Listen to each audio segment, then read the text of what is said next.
Well, good afternoon. Yesterday, Vladimir Putin recognized two regions of Ukraine as independent states. And he bizarrely asserted that these regions are no longer part of Ukraine and their sovereign territory. To put it simply, Russia just announced that it is carving out a big chunk of Ukraine.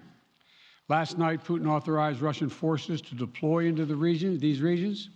Today, he asserted that these regions are actually extend deeper than the two areas he recognized, claiming large areas currently under the jurisdiction of the Ukraine government. He's setting up a rationale to take more territory by force, in my view.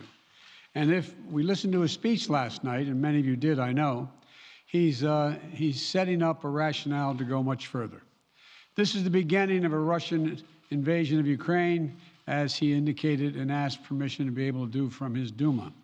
So let's begin to, I'm going to begin to impose sanctions in response far beyond the steps we and our allies and partners implemented in 2014. And if Russia goes further with this invasion, we stand prepared to go further as with sanctions. Who in the Lord's name does Putin think gives him the right to declare new so-called countries on territory that belong to his neighbors? This is a flagrant violation of international law, and it demands a firm response from the international community. Over the last few months, we've coordinated closely with our NATO allies and partners in Europe and around the world to prepare that response. We've said all along, and I've told Putin to his face more than a month ago, that we would act together. And the moment Russia moved against Ukraine, Russia has now undeniably moved against Ukraine by declaring these independent states. So today, I'm announcing the first tranche of sanctions to impose costs on Russia in response to their actions yesterday.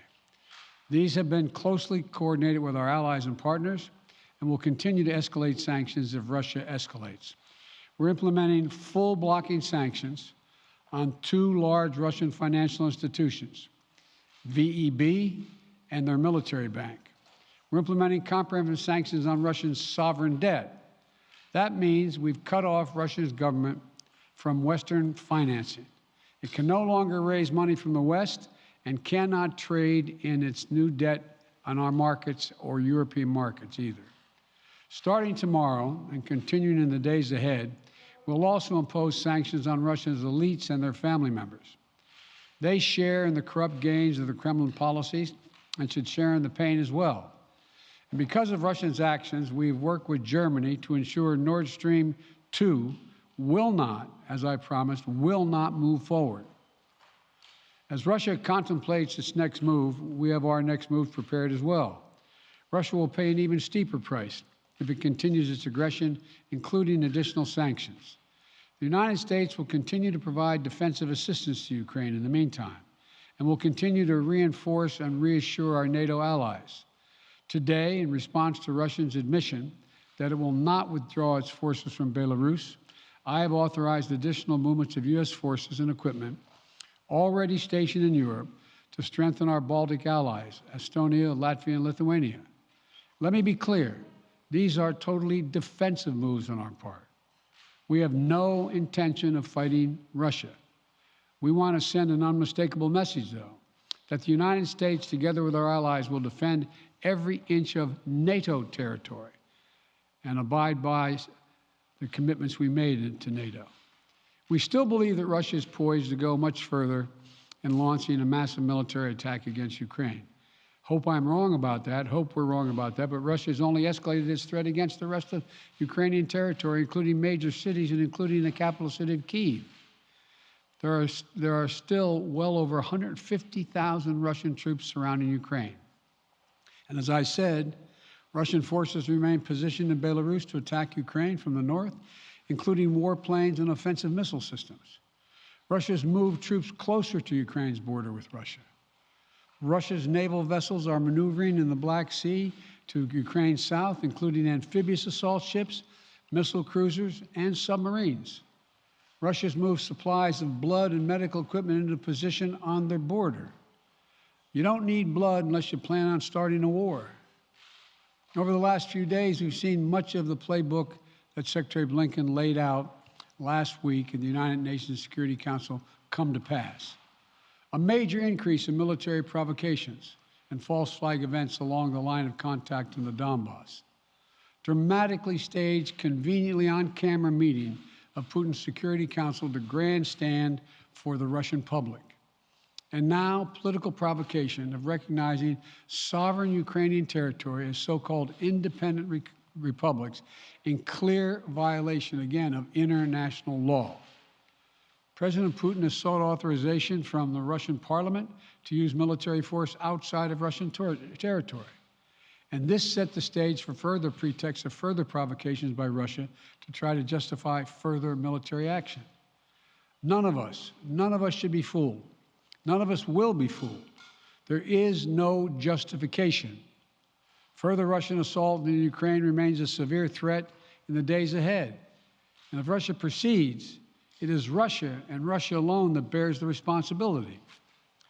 As we respond, my administration is using every tool at our disposal to protect American businesses and consumers from rising prices at the pump. As I said last week, defending freedom will have cost for us as well and here at home. We need to be honest about that.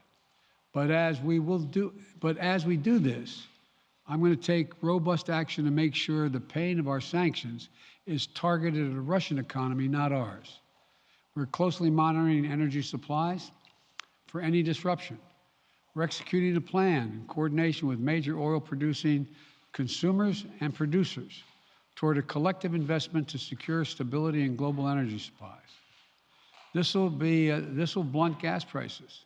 I want to limit the pain the American people are feeling at the gas pump. This is critical to me.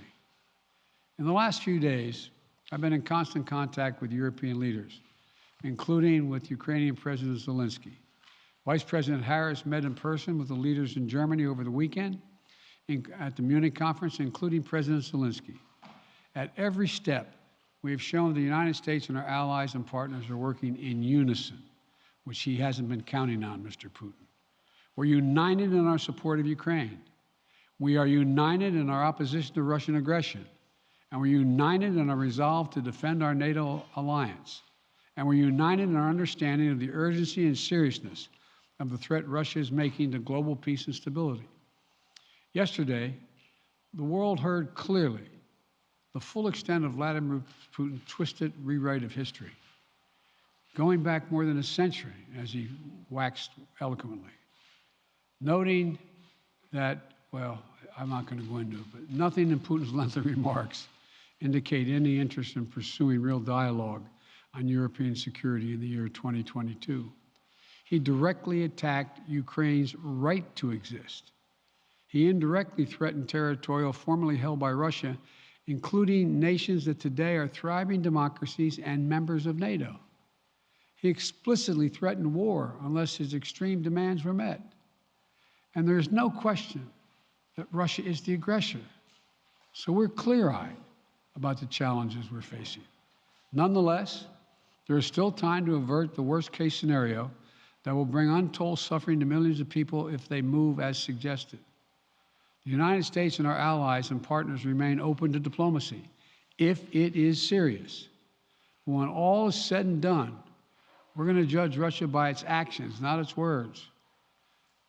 And whatever Russia does next, we're ready to respond with unity, clarity, and conviction.